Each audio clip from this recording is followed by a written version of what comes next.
नमस्ते, स्वागत है आप सभी का आपके अपने YouTube चैनल पर। जैसा कि हम सब जानते हैं, हमने JSSC CGL खोटा की सीरीज़ स्टार्ट की थी। उस सीरीज़ में लास्ट हमने एक पथिया डोंगल महुआ की 10 कविताएं कंप्लीट कर ली थी। अब आगे जो है हमें जीवनी पढ़ना है। 7 लोगों की जीवनी जो है हमारे सिलेबस में दी गई है, जिनमें से पहले का नाम भुवनेश्वर दत्त शर्मा व्याकुल है। तो आइए देखते हैं व्याकुल जी की क्या जीवनी है, उन्होंने अपने जीवन में क्या क्या उपलब्धियाँ हासिल की, कब उनका जन्म हुआ, कब उनकी मृत्यु हुई। तो यही सब देखते हैं कि आखिर उनके जीवन में क्या क्या उतार चढ़ाव आए। तो भुवनेश्वर दत्त शर्मा व्याकुल जी की जो है मेरे पास जो जीवनी अवेलेबल है उसको लिखा है परितोष कुमार प्रजापति जी ने। तो परितोष कुमार प्रजापति जी ने लिखा है। हालांकि एक व्यक्ति की जीवनी बहुत सारे लोग लिखते हैं, इनकी जीवनी जो है और भी बहुत कवियों ने लिखी है, पर मेरे पास यही अवेलेबल है और मैं आप लोग को इसी से पढ़ा दूंगी।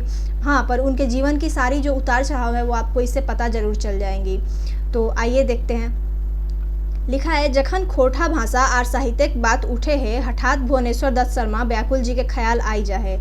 जब भी खोटा भाषा और साहित्य की बात उठती है तो उस समय जो है भुवनेश्वर दत्त शर्मा व्याकुल जी की जो नाम है वो अपने आप ही मन में आ जाती है। साहित्य जगते खोठाक नावा संगाठे में ऊ पेछू नाय हलत। साहित्य के जगत में उनका नाम जो है, खोटा को संगठित करने में उनका नाम पीछे नहीं रहा है। जे सवई लोग घरे बाहर बा सभा सोसाइटी खोटा बोले में लजा हलत, ऊ अपन माय कोरवा भाषा खोटे गीत कविता लिखा हलत और गईबो करा हलत। जब सभी लोग जो है अपने घर से बाहर जो है अपना मातृभाषा, माय कोरवा मतलब मातृभाषा बोलने में लजाते हैं, शर्माते हैं, उस समय जो है खोटा में वो गीत लिखते थे और उसको गाते भी थे, लिखते भी थे और गाते भी थे। बेसी भावे तखन उनकर गीत कविता किसानी आर उलगुलाने के लेताइरे करे सुनल जा है। लेकिन ज़्यादातर जो है उनकी कविताएं वो किसानी से ज़्यादा संबंधित थी और उलगुलान मतलब विद्रोह होता है, विद्रोह से ज़्यादा संबंधित थी। विद्रोह कौन सा? 1947 में जो स्वतंत्रता संग्राम हुआ था, 1947 वाली आज़ादी की लड़ाई, उसमें जो है उसमें वो थे और उसी से संबंधित वो कविता भी लिखते थे। ऊ एगो चनफनिया कलाकार गवैया और बजवैया हलत। वो एक जो है तेज तरार कलाकार, गाने वाले और बजाने वाले भी थे। व्याकुल जी पुराना पर्याप्त साहित्यकार लागत। व्याकुल जी जो थे वो पुराने टाइम के साहित्यकार थे। उनकर सवई खोटा कोनो साहित्य रूप न हेले, मंतु खोटा बोली गीत नादे झूमर डोहा जान कहानी और सुन कहानी रूपी हली। उनका जो है खोटा का कोई साहित्य नहीं है, ऐसा कह के कि खोटा का साहित्य ये इनका है, ऐसा कोई भी साहित्य नहीं है। परंतु जो है उन्होंने बहुत सारे गीत जो है, बोली गीत, नाद, झूमर, ढोआ, जान कहानी, ये सब जो है उन्होंने लिखा है। जेटा पर्याक परिया चलले आव हलई, एकरा उ साहित्य रूपे ढारे चेष्टा कर हलत। वो जो है साल दर साल जो है इसको साहित्य के रूप में ढालने का जो है चेष्टा भी किए। उनकर रचना सवये बिशुनगढ़ सुखद खोटा साहित्य कुटीर बाटले बहराइल है। उनकी जो रचना थी वो विष्णुगढ़ जो है बिशुनगढ़ सुखद खोटा साहित्य कुटीर, ये नाम याद रखिएगा। सुखद खोटा साहित्य कुटीर से जो है उनका प्रकाशन होता था, उनकी रचना प्रकाशित होती थी। सवई उनका रचने प्रेम विरह ज्ञान मायक महात्म और दुलारे भाव भरल है। उनकी रचना में जो है वो प्रेम रहता था, विरह ज्ञान, विरह मतलब एक दूसरे से अलग होने का जो ये होता है विरह, वही ज्ञान, मायक महात्म, माँ की महात्म और दुलार का भाव रहता था। एगो छौआ दुलार कविते व्याकुल जी सामाजिक विकास खातिर गाँव के छौआ सभेक बड़ाई के रंग करल हथिन, जे सबे हाथे पेंसिल और कांखे पोथी लई स्कूल जाहत। एक कविता जो है उनकी छौआ दुलार, उसमें जो है उन्होंने बच्चे की बड़ाई की है। तो बच्चे की क्या बड़ाई की है कि वो हाथ में पेंसिल लेकर और कांख मतलब हाथ के नीचे वो पोथी लेकर स्कूल जा रहा है। उनका प्रगतिशील विचार के पटतई देखा।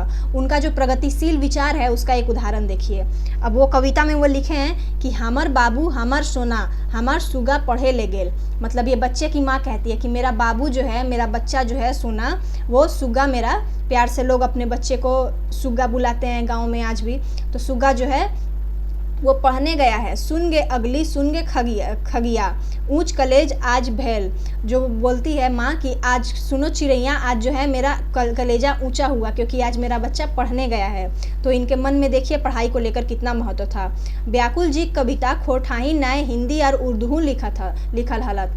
व्याकुल जी जो थे वो सिर्फ खोटा में ही नहीं लिखते थे, वो हिंदी में भी लिखते थे और उर्दू में भी लिखते थे और बहुत जगह ऐसा मिलता है कि वो संथाली में भी लिखते थे। अपन गीते आर कविता के द्वारा ही समाज के जगवे के काम करा हला। अपनी गीत के द्वारा जो है वो समाज को जगाने का काम करते थे। उनखरे मने अपन माटी और मानुष के प्रति प्रेम और दर्द हलई। उनके मन में जो है अपनी मिट्टी के लिए और मनुष्यता के लिए, इंसानियत के लिए दर्द था। सेले जखन सोए से देश बिरतानी शासन के खिलाफ उलगुलान शुरू भइल, ओहो उलगुलाने डहरे डहर गेला। इसलिए जब जो है ब्रिटेन के खिलाफ हमारे देश में जो अंग्रेज शासन किया, अंग्रेजी शासन हुकूमत के खिलाफ जब लड़ाई शुरू हुई तो वो भी जो है उसी लड़ाई में शामिल हो गए। से कई धाव जेले खिचड़ियों खाए भलन। अब जो है जब वो बने क्रांतिकारी बने तो उस टाइम जो है ब्रिटिश कई बार उनको जेल की यात्राएं भी करनी पड़ी। सही ले तायरे 1930 ईस्वी हजारीबाग जेले हिंदी नाम जईज का साहित्यकार राम वृक्ष बेनीपुरी जी के संगे देखा भैलइन। और इसी क्रम में जो है 1930 ईस्वी याद रखिएगा, 1930 में जो है हजारीबाग जेल में जो है उनकी भेंट जो हुई वो राम वृक्ष बेनीपुरी जी से हुई। राम वृक्ष बेनीपुरी जी की कविताएं हमने पढ़ी है, या तो क्लास 9th में नहीं तो 10th में है। बेनीपुरी जी के संगे किछु काल कटला जकर प्रभाव उनकर पर पड़लई। बेनीपुरी जी के साथ जो है उन्होंने कुछ टाइम समय बिताए और उसका उन पर प्रभाव भी पड़ा। बेनीपुरी जी जेले कैदी नमक एगो हाथ लिखा पत्रिका बहरवाइल। बेनीपुरी जी जो थे वो वहीं से जेल से जो है एक कैदी नामक पत्रिका जो है उन्होंने संपादन करना शुरू किया। यह पत्रिके उनकर पहला रचना कवि व्याकुल के नामे प्रकाशित भैलन। इसी में जो है उनकी पहली रचना भुवनेश्वर दत्त शर्मा जी की पहली जो रचना थी वो व्याकुल के नाम से पहली बार कहाँ प्रकाशित हुई, इसी कैदी नामक पत्रिका में प्रकाशित हुई। याद रखिएगा, की पॉइंट है। एकर बादे उनकर लिखल कविता लगस्तर प्रताप, वर्तमान, कर्मवीर, लोकमान्य, विश्वामित्र, हिंदू पंच, हिंदुस्तान, बालक, जनता और जागृति, ये जितनी भी नाम मैंने ली, प्रताप, वर्तमान, ये सब जो है उनकी हिंदी की कविता थी। दोसर तेसर हिंदी उर्दू पत्र पत्रिका प्रकाशित होते रहल। ये सारी कविताएं जो है दूसरे तीसरे हिंदी पत्रिका में प्रकाशित होती रही, छोटी छोटी। एक ठीन माखनलाल चतुर्वेदी जी लिखल हत। एक बार जो है माखनलाल चतुर्वेदी जी लिखते हैं, व्याकुल उपनाम से उर्दू भाषा में लिखी गई भुवनेश्वर दत्त जी की राष्ट्रीय कविताएं सुनकर मुझे बहुत प्रसन्नता हुई। ये कवि हैं और राष्ट्रीयता इनमें कूट कूट कर भरी है। माखनलाल चतुर्वेदी जी जो है उनका कविता देख के रिप्लाई किए कि व्याकुल नाम से जो उर्दू की कविता छपती है, व्याकुल जी उर्दू में भी लिखते थे, खोठा में भी लिखते थे और आपका हिंदी में भी लिखते थे और संथाली में भी लिखते थे। तो जो है ये माखनलाल चतुर्वेदी जी वो रिप्लाई किए थे इनको कि जो लिखते हैं व्याकुल नाम से उर्दू की कविता बहुत अच्छी लिखते थे और इनमें जो है देशभक्ति कूट कूट कर भरी है। हजारीबाग एक पहिल सांसद और नवा करा स्वतंत्र सेनानी बाबू राम नारायण सिंह इनका राष्ट्रीय कवि कही के डाकलतीन। हजारीबाग के जो सांसद थे, आज़ादी के बाद जो सांसद बने राम नारायण बाबू, वो जो है इनको राष्ट्रीय कवि कहकर सम्मानित किए, राष्ट्रीय कवि कहकर पुकारे। याद रखिएगा, ये की पॉइंट है। व्याकुल जी की पहल किताब कलामे व्याकुल 1939 ईस्वी बिशुनगढ़ हजारीबाग बाटले प्रकाशित भेल रही। व्याकुल जी की जो पहली किताब थी वो कलामे व्याकुल थी, 1939 में जो है बिशुनगढ़ से ही प्रकाशित हुई।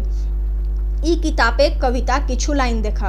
इस किताब की जो कविता की कुछ लाइन है वो देखिए। नौजवान या तो गुलामी को मिटा दम ले, वरना अच्छा है कि बस सर को कटा कर दम ले। यही बात है कि जो हमारे देश के नौजवान हैं, या तो गुलामी को मिटा कर दम लीजिए, नहीं तो सिर को कटा लीजिए, कोई दिक्कत नहीं है। देश के लिए अपने जान को कुर्बान कीजिए। ई कवितवे उनकर मनेक आया, गुलामी दर्द और आज़ादी तड़प बुझल जा है। अब इस कविता के द्वारा उनका जो है दर्द है जो आज़ादी के प्रति वो समझा जा सकता है।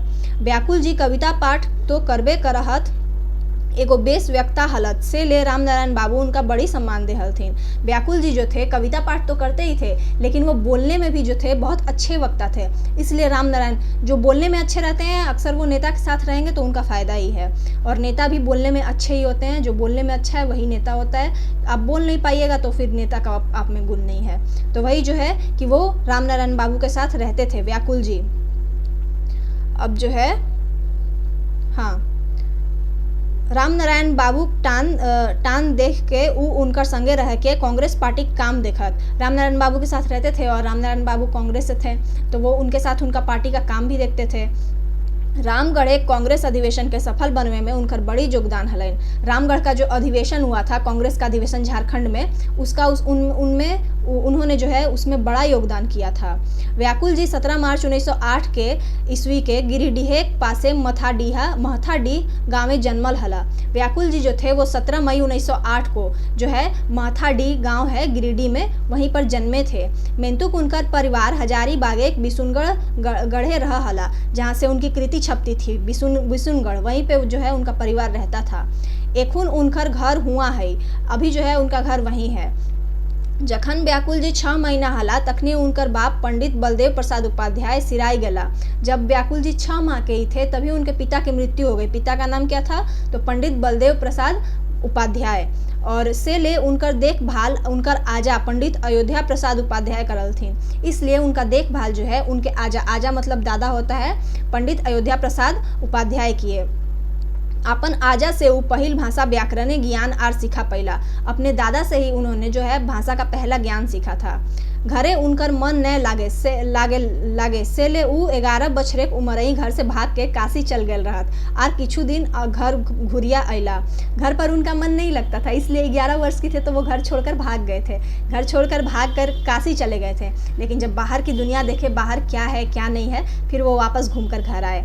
जखन उ घर से बाहर हला देश दुनिया के बड़ी नगीज से देखला और बुझे पहला से रावई गांधी जी जन जागरण के काम कर हला, देखे के कैसे गुलामी से छुटकारा हतई ओकरे उद्योगे लागल हला। देखिए, जो काम होता है अच्छे के लिए होता है। जब वो घर से बाहर भागे तभी उन्होंने जो है बाहर की दुनिया को नज़दीक से देखा, गांधी जी को देखा और जो है सीखा कि आखिर गांधी जी जो है कैसे देश को आज़ाद कराने के लिए अंग्रेजों से लड़ाई लड़ रहे हैं। 1925 ईस्वी व्याकुल जी गांधी जी के संगत अला और आज़ादी के उलगुलाने लायक गला। 1925 ईस्वी में जो है ये गांधी जी के साथ आए व्याकुल जी और उन्हीं के साथ आज़ादी की क्रांति में लग गए। से सवय भारतीय समाजे जात पात ऊंच नीच छुआछूत बड़ी जोर हलई। उस समय जो है भारतीय समाज में जात पात ऊंच नीच ये सब बहुत था, आज भी विद्यमान है ये सब, तो उस टाइम कुछ ज़्यादा ही जोर पे था। गांधी जी सीख पाई के हरिजन उत्थान एक काम लागी गया। गांधी जी का सीख पा के जो है ये हरिजन के उत्थान में छोटी जो निचली जाति थी उसके उत्थान के काम में ये लग गए। गांधी जी के सीख पाई के और अपन अंतरजातीय विवाह करला और अपने खुद जो है वो अंतरजातीय ब्याह किए, दूसरे कास्ट में शादी किए। तखर खातिर समाज कते विरोध सहे पारलन, और समाज जो है वो तो विरोध करेगा ही है कि तुम दूसरे जाति में क्यों शादी कर रहे हो, तो समाज ने उस टाइम पे बहुत विरोध किया था। ताओ कवि मने जात पात ऊंच नीच प्रतीक विरोधे भावे बढ़ले गेला। फिर भी जो है कवि का मन में जात पात ऊंच नीच का भावना नहीं आया। व्याकुल जी 17 सितंबर 1984 ईस्वी के सिराय गेला मेंतुक उनकर देखवल डहर आजो जगाए रहल है।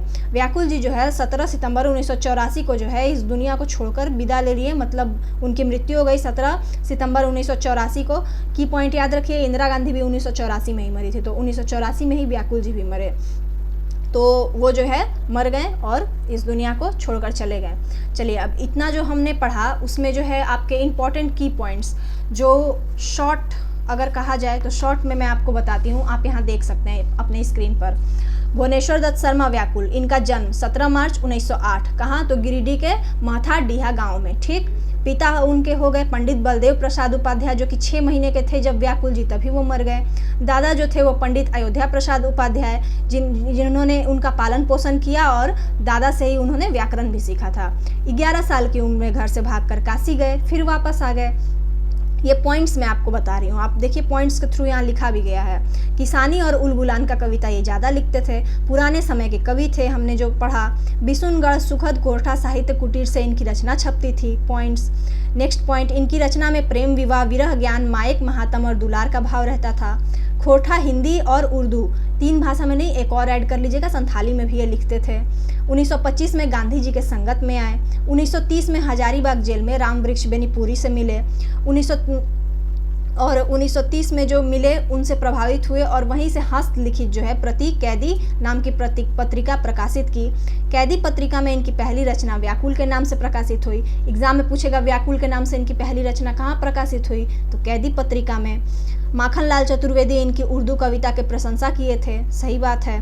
हजारीबाग के पहले सांसद बाबू राम नारायण सिंह ने इनको राष्ट्रीय कवि बुलाया था। पहला किताब कलामे व्याकुल था, जो कि 1939 में बिशुनगढ़ हजारीबाग से प्रकाशित हुआ था। अच्छे वक्ता थे, इसलिए रामनारायण सिंह के साथ रहते थे। रामगढ़ अधिवेशन को सफल बनाने में इनका योगदान था। हिंदी में प्रसिद्ध कविता संग्रह। अब कुछ की पॉइंट्स जो है आपको स्टोरी में नहीं मिले, वो मैंने इकट्ठा किए हैं आप लोगों के लिए, तो आप देखिए।